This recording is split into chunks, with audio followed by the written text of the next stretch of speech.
Ардақтаған ипотекалық дәрігер атты YouTube каналыма қош келдіңіздер. Есімім Рүстем болады. Құрметті достар, сіздерге алғаш рет арнап лайфхак видеолар түсіргім келіп тұр. Яғни бұл алғашқы видео. Баспана алу бойынша нөмір бірінші лайфхак видео.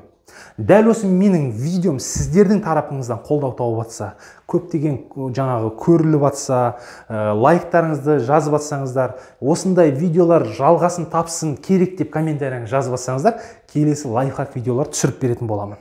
Ол үшін не істейміз? Менің каналыма тіркелеміз, лайктарыңызды аямаймыз, достарымызға осы YouTube каналының сілтемесін барлық группаға таратамыз. Құрметті достар, бірінші алғашқы лайфхак видео қабыл алыңыздар. Мысал ретінде айтайын сіздерге. Мұхтар деген азамат отбасы банк арқылы несие рәсімдегісі келеді, баспана алғысы келеді. 20 миллион теңгеге үй тапты.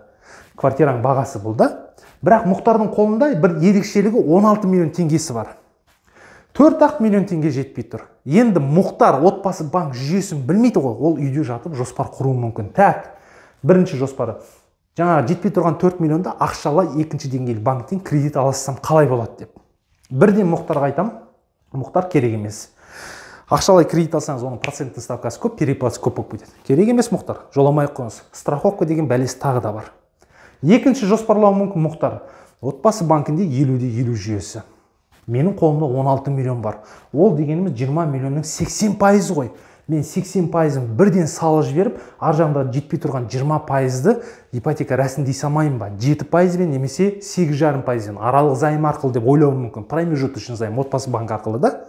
Промежуточный займды түсінгілеріңіз келсе, менің YouTube каналымда плейлист бөліміне өтіп, отбасы банк жүйесінен қарасаңыздар болады. Займ түрлері деген видео бар, немесе отбасы банк сізді алдайма деген видео бар. Мына жерге картинкасын қоямын. Міндетті түрде сол видеоны көріңіздер.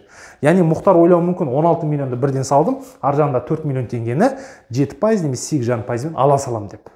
Мен Мұхтарға айтам, Мұхтар, бұл ойыңызда қате пікір. Неліктен қате? Себебі отбасы банктың жүйесінде 3 жыл жинақ мерзім жоқ болса, немесе ОП 16 жоқ болса, немесе 50% алғашқы жарнаңыз жоқ болса, яғни осы 3 шарттың хотя бы біреусі орындалмаса, біреусі бір шарты орындалмаса, мына проценттің ставка, банктың проценттің ставка 100% сомаға жүреді. Яғни Мұхтар 20 миллионға ұялам деп тұр, сол 20 миллионға процент жүреді. Мұхтар қойды 16 миллион теңгесін депозитке салып жіберсе де. Көрдіңіздер да? Енді сіздер айтуыңыз мүмкін. Анау жоқ, мынау жоқ, жоқ деп тіркей бердің ғой. Не ұсыныс айтасың деген сияқты. Менен сіздерге ұсыныс. Лайфхак бол деген. Қараңыздар. Қаламызды аламыз, дәптерімізді аламыз, жазамыз. Мұхтар 20 миллионға ұялам деп тұр. Қолында 16 миллион теңгесі бар. 4 миллион теңге жетпей тұр.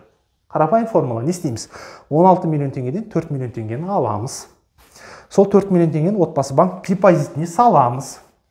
4 миллион теңгеге банк 4 миллион теңге қосады. 50-50, 8 миллион теңге банктен қарыз аламыз. Отбасы банкінен 8 миллион теңге қарыз аламыз. Біз 16 миллионнан 4 миллионды алдық, 12 миллион теңге қолымызда қалды. Көрдіңіз да? Итого 20 миллион теңге. Яғни мына 12 миллион теңгені тікелей сатушыға береміз. Нотариустың алдына келіп договор купли-продаж жасағанда былай жасаймыз. Үйдің бағасы 20 миллион теңге. Оның 8 миллион теңгесі отбасы банк арқылы ипотекада бойынша төленеді. 12 миллион теңгесін наличныймен сатушыға берем деп. Міне көрдіңіздер да, қалай? Ең бірінші бұл жерде плюсі. Сіз 8 миллион теңгеге процент жүреді, 7 немесе 8,5%-бен. Ай сайынғы төлем аз болады, перепад аз болады.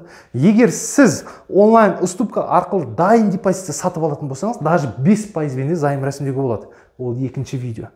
Дәл осы видеоның жаңағы просмотры дейміз ғой, 5.000-нан асып атса, екінші лайфхак видеомды сіздерге түсіріп берем. Сол үшін құрметті достар, кеттік. Видео ұнаса лайктарыңызды аямаймыз, ұнамаса ұнамады деп айтамыз.